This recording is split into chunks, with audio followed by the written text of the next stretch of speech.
우리가 함께 볼 말씀은요, 이사야 6장 1절부터 9절 말씀입니다. 너무나 잘 아시는 본문이라고 생각되는데요, 함께 보시면서 우리 같이 말씀 나눴습니다. 화면에 나오니까요, 1절 교독하시면서 마지막 절은 함께 읽도록 하겠습니다. 제가 먼저 1절 읽도록 하겠습니다. 우시야 왕이 죽던 해에 내가 본즉 주께서 높이 들린 보좌에 앉으셨는데 그의 옷자락은 성전에 가득하였고 서랍들이 모시고 섰는데 각기 6날개가 있어 그 둘로는 자기의 얼굴을 가리었고 그 둘로는 자기의 발을 가리었고 그 둘로는 날며 서로 불러 이르되 거룩하다 거룩하다 거룩하다 만군의 여호와여 그의 영광이 온 땅에 충만하도다 하더라. 이같이 하답하는 자의 소리로 말미암아 문지방에 터가 요동하며 성전에 연기가 충만한지라. 그때 내가 말하되 허하로다 나여 망하게 되었노다. 나는 입술이 부정한 사람이요 나는 입술이 부정한 백성 중에 거주하면서 만군의 여호와이신 왕을 배웠음이로다 하였더라. 그때에 그 수랍 중 하나가 부젓가락으로 제단에서 집은 바에 핀 솥을 손에 가지고 내게로 날라와서 그것을 내 입술에 대며 이르되 보라 이것이 내 입에 닿았으니 내 악이 제하여 졌고 내 죄가 사하여 졌느니라 하더라. 우리 함께 읽도록 하겠습니다. 내가 또 주의 목소리를 들으니 주께서 이르시되 내가 누구를 보내며 누가 우리를 위해 갈고 하시니 그때 내가 이르되 내가 여기 있나이다 나를 보내소서 하였더라. 아멘. 오늘 하나님께서 우리의 예배와 또 이사야의 말씀을 통해서 하나님이 우리 교회와 우리 중등부 친구들에게 기대하는 것을 좀 함께 나누는 시간 가지도록 하겠습니다. 오늘 말씀은 이사야가 하나님에게 이 부르심 받는 장면입니다. 그런데 이 우시야 왕이 죽던 해라고 이렇게 표현하고 있는데요, 무슨 뜻이냐면요, 이 우시야 왕이 교만하여져서 이 하나님 앞에 범죄하였고 결국에 나병에 걸리더니 이렇게 죽고 말았습니다. 우시야가 죽었다는 것은 이 남유다의 이 소망이 사라진 것이라고 볼 수 있는데요, 이 주위의 나라들은 점점 강성하여졌지만 이 50년 동안 이 남유다를 강성하게 이끌었던 이 우시야가 하나님께 범죄하여서 죽고 말았던 것입니다.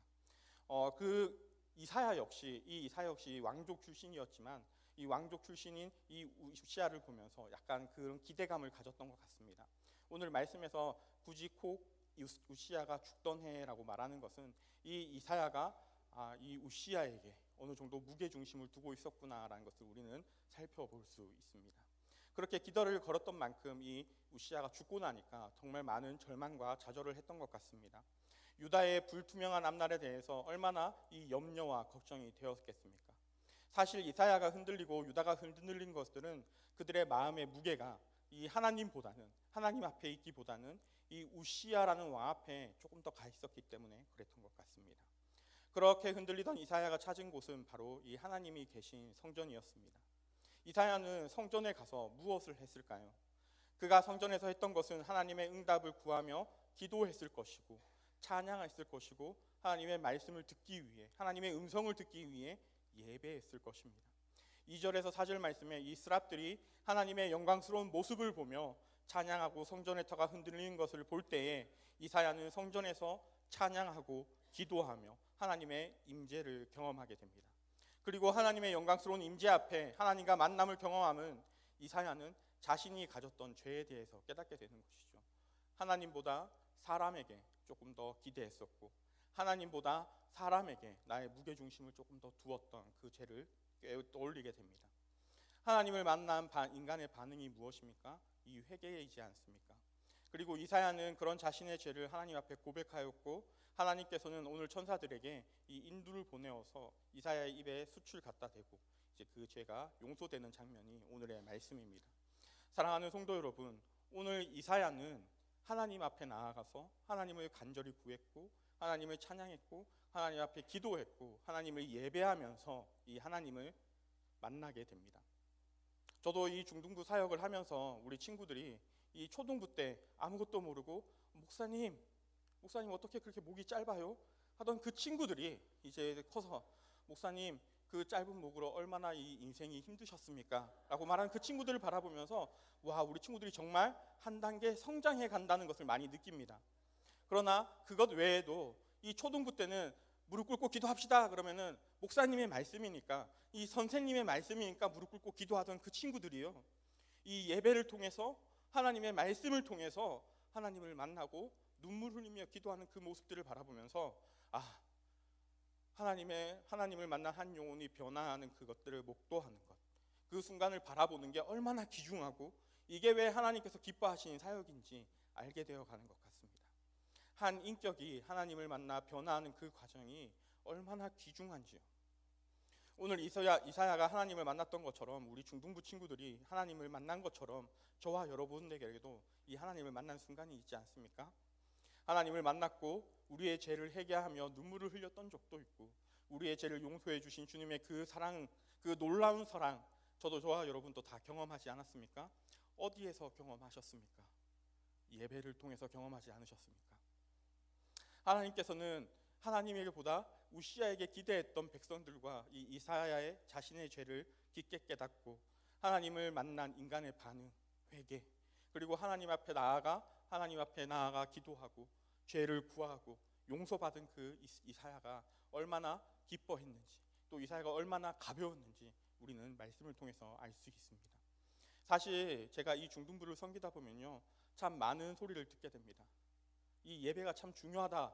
오늘 말씀에서도 이 예배가 우리의 인생을 변화시키고 우리의 한 인생을 변화시키고 한 인격을 변화시키고 한 앞날을 이렇게 변화시킨 만큼 되게 중요한데요, 이 예배보다 목사님 그래도 지금 시험 기간이니까 공부해야 되지 않겠습니까?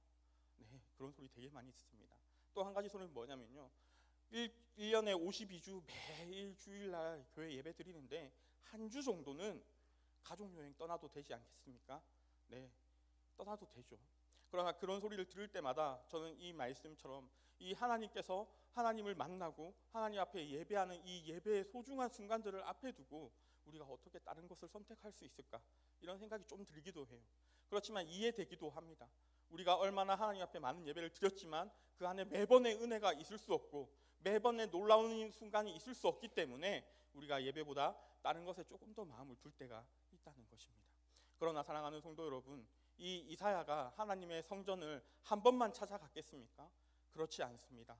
그는 늘 어려움이 있고 늘 고민이 있고 늘 하나님 앞에 질문이 있을 때 이 성전을 날마다 올랐던 것이죠. 그렇기 때문에 그가 성전을 자연스럽게 찾아갔고 이 마음의 혼란과 어려움이 있을 때 하나님 앞에 나아갔을 때 하나님이 그에게 임재하셨던 것입니다. 그래서 우리 중등부 친구들과 우리 교회가 이 예배를 조금 더 소중히 하는 그런 우리 교회 되었으면 합니다. 그리고 이 사랑하는 성도 여러분, 이 이사야가 하나님을 만났습니다. 그리고 이 예배를 드리면서 하나님을 만난 것이 끝이 아니었습니다. 오늘 예배를 통하여 하나님을 만난 이사야는 하나님께서 어떻게 부르셨냐? 다시 예배자로 부르셨습니다. 오늘 8절의 말씀인데요, 제가 한번 읽어드리겠습니다. 내가 또 주의 목소리를 들으니 주께서 이르시되 내가 누구를 보내며 누가 우리를 위하여 갈고 하시니 그때 내가 이르되 내가 여기 있나이다, 나를 보내소서 하였더니. 아멘. 오늘 이사야는 이 예배의 자리에서 하나님을 만났고 하나님께서는 그런 이사야를 다시 예배자로 지금 부르시고 계신다는 것입니다. 하나님을 예배하는, 하나님을 경외하고 하나님의 말씀을 전하고 하나님의 말씀을 듣고 하나님의 말씀을 순종하는 그런 예배자로 부르신다는 것입니다. 사랑하는 성도 여러분, 오늘날 우리가 살아가는 시대가 어떻습니까? 지금 우리나라의 출산율이 어떻고 고령화가 어떻게 되어가고 국민연금이 얼마나 말랐고 정치가 어떻고 얼마나 많은 살인사건과 추악한 범죄들이 뉴스에 나오지 않습니까? 정말 우리에게 희망이 없어 보입니다. 우리가 살아가는 이 세상이 곧 망해도 이상하지 않을 것처럼 정말 이 세상 가운데 하나님이 계시다면 공의로운 하나님이 어떻게 그렇게 가만히 있을 수 있나 할 만큼 공의롭지 않은 세상이 오늘날의 세상입니다. 하나님의 말씀과 이 하나님이 바라보시던 그 빛과 이상들이 사라져버린 것 같습니다. 그러나 그런 세상을 향해서 우리 교회에게 하나님의 말씀은, 성경은 분명히 말하고 있다는 겁니다. 여호와의 등불은, 여호와의 그 빛은 아직 꺼지지 않았다. 저와 여러분에게만 뿐만 아니라 우리의 다음 세대들, 저기 앉아서 오늘 같이 찬양 드린 저 친구들에게도 끊임없이 하나님께서는 너희가 이 세상에 등불이 되고 빛이 되어서 하나님의 말씀을 전해야 한다라고 말하시고 계신다는 것입니다. 하나님께서 물으셨습니다. 누가 우리를 위해 갈고, 누가 나를 위해서 저 이스라엘 백성들에게 갈고. 지금 하나님께서 우리에게 소망하고 찾으시는 것이 무엇입니까? 하나님께서는 이 시대의 어둠을 몰아내고 이 시대에 무너진 것들을 하나하나 회복시켜 주실 하나님의 진정한 예배자를 찾고 계신다는 것입니다. 그래서 저는 우리 중등부 친구들을 보면서 미래에 우리 친구들이 각자의 자리에서 모두 성실하고 또 모두 1등이 될 수는 없지만, 모두 정말 잘난 자리에 올라갈 수는 없지만 그 자리에서 정말 빛나는 사람들이 되었으면 하고 소망하고 기도하고 있습니다. 우리 성도님들도 그러시죠? 그와 더불어 그 무엇보다 그 각자의 자리에서 하나님을 앞서서 예배하고 하나님을 앞에 무릎 꿇고 하나님의 말씀을 먼저 구하는 그런 예배자들이 되도록 같이 기도하고 있습니다. 사랑하는 성도 여러분, 우리의 이 미래를 담당할 우리의 예배자들을 위해서 기도해 주시고 축복해 주십시오. 그들의 삶이 지금보다 더 수없이 흔들릴 것이며 수없이 그들이 넘어질 것이며 쉽지 않고 결코 만만치 않을 것이란 거 우리도 잘 알고 있지 않습니까? 그럼에도 그들이 하나님을 예배하고 하나님을 찬송하고 하나님으로부터 기쁨을 얻고 하나님으로부터 용기를 얻고 말씀을 가지고 이 세상을 향하여 환하게 비춰줄 그런 빛이 될 수 있도록 우리 중등부 학생들을 축복하여 주시고 기도하여 주시고 사랑하여 주시길 부탁드리겠습니다. 그리고 우리 중등부가 그런 예배자들이 될 수 있도록 노력하고 기도하고 찬양하며 주님 앞에 나아가겠습니다.